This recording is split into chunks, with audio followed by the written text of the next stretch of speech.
Hi, welcome to Vino Experienza with David Alexander. I wanted to do a little video based on old world versus new world comparison. And the reason I wanted to do this is there's a lot of interest now in additives in new world wines, old world tariffs, all kinds of things that are going on right now that are people are questioning. Well, what should I buy? Should I buy the old world? Should I buy the new world? There's confusion there. I want to clear that up a little bit. Again, I go back to what Robert Mondavi said, drink what you like, okay? So bottom line is do some experimentation. Go out there and try some different things. Let me give you the basic differences between these two. I've written them down so I can kind of make sure I cover all those areas. Um, Old world is more food friendly. The old world has typically always drank wine with a food pairing in mind. They drink wine as part of a food group, as opposed to New World, which our wines are much more, I would say, usually fruit forward. They are more sipping friendly wines. They know that most Americans are actually drinking wine as a beverage as opposed to having a complement to a meal. And that's the big difference between the two of them. Usually, Old World is going to have a little bit more acidity. They are going to be less focused on the fruit, more focused on the how is this going to pair with food, which usually means a higher minerality, higher acidity level because it has to cut through cheeses and oils and things like that. So it's definitely a made in a different fashion and a different objective in mind. Old World is definitely cleaner in their production. You're going to find that Old World wines are going to be less additive in the wines, usually not using sulfites during fermentation to speed that up. So it actually is a little bit slower production. And then the New World wines are definitely going to have more additives in the state of California. I've heard recently that there is up to 60 different ingredients that can be allowed to be in a bottle of wine, including sugars and juices and things like that, to basically soften the flavor, and also food coloring to increase the color of the wine to make sure that it presents better. And those things actually create a heavier body usually. Heavier wines because of the sugars, heavier wines because of the food coloring and the other additives of fruit juices into it as well.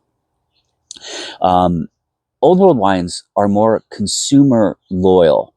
I had friends in Italy that basically were drinking the same wines that their great grandfather drank. They would go to the same vineyards. They would go to the same source for their wines. And there was incredible loyalty where New World wines, especially U.S. and California wines, are going to be much more market driven. Where Old World would never think about putting Snoop Dogg on a bottle of wine to sell the wine. Okay, that's just not heard of in Old World. That's not what they do. It's not how they do business because they have loyal customers that come back year after year after year. Um, Old world wines have much more flavor variation due to the vintage. Because of the lack of additives, the grape harvest is going to taste different year to year. It's not going to taste the same. And so old world people understand that. When they buy it, they understand, wow, this is a great vintage. I'm going to really stock up on this one. This was not so great. But because of their brand loyalty, they're going to go back to that wine. And also because they accept that. They accept that wine is a dynamic product. It's going to change from year to year. If your wine tastes the same year after year after year, that means that there's some additives in there that they're adding to make it taste like that. Okay. Now, I'm not going to downplay the fact that additives are natural. These are not, there's some things there that were probably pretty questionable. And we're going to find out more next year. I think they're going to put more emphasis on labels in California where you're going to know what's inside the wine, which would be going to be very helpful for us. Now, Old World wine is also focused more on the region of where the wine came from. In fact, there are many times they're labeled by the region and not by the varietal that's inside of it. That's why a Chianti is not the grape. The grape is a Sangiovese.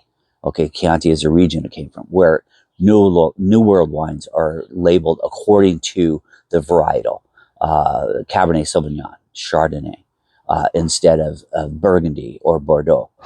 So it's a very different focus.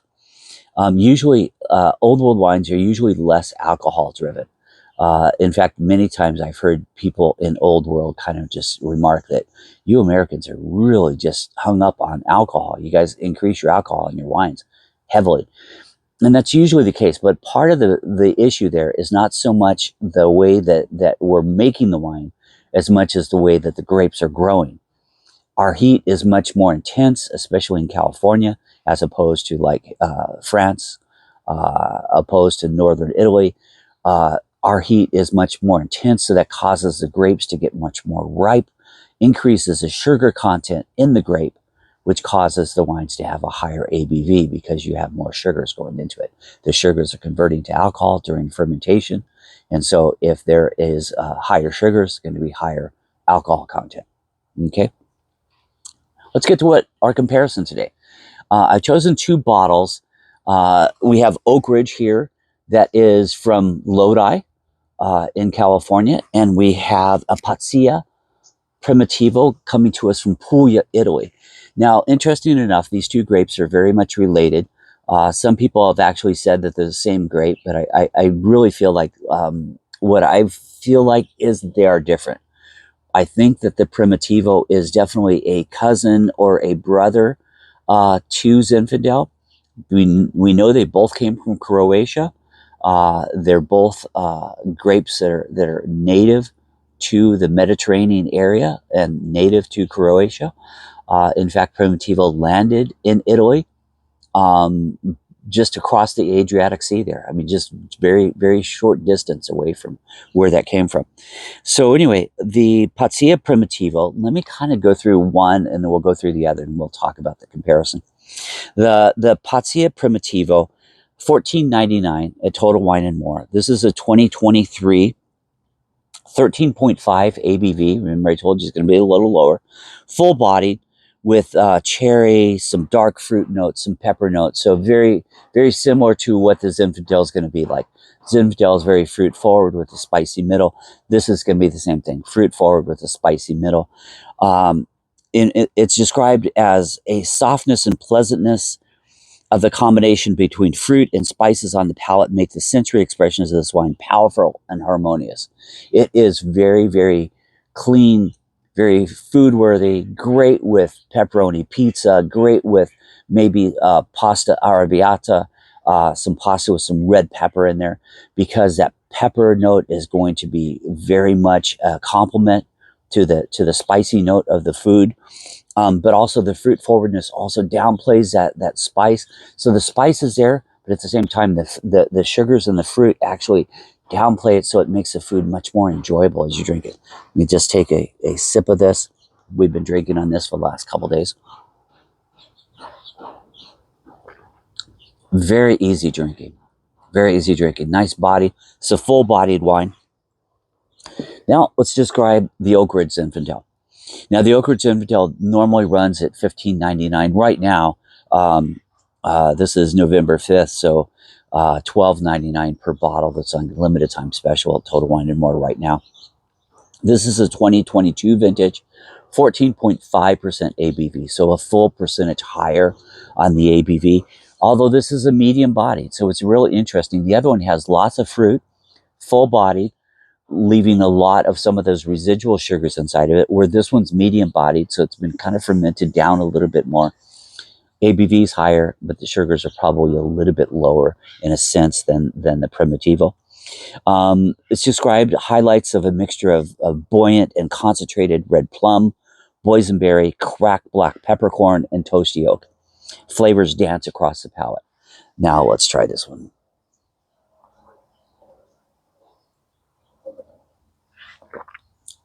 Yes, definitely the fruit on the Oak Ridge is heavier. Part of that is because of the heat where that's been made. Part of that is the winemaking style. of the New World is going to include a much more fruit forwardness, where the Pazzia has a little bit more acidity to it. So the Pazzia, like I said, will go really well. Think about that pizza with the cheeses and the pepperoni and the spices in there.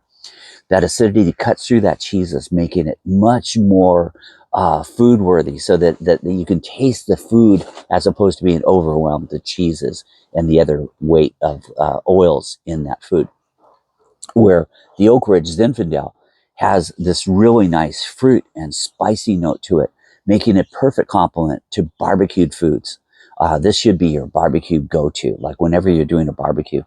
Anything with a barbecue sauce. It doesn't really matter the protein. Barbecue sauce is the important thing. It's going to match that flavor profile.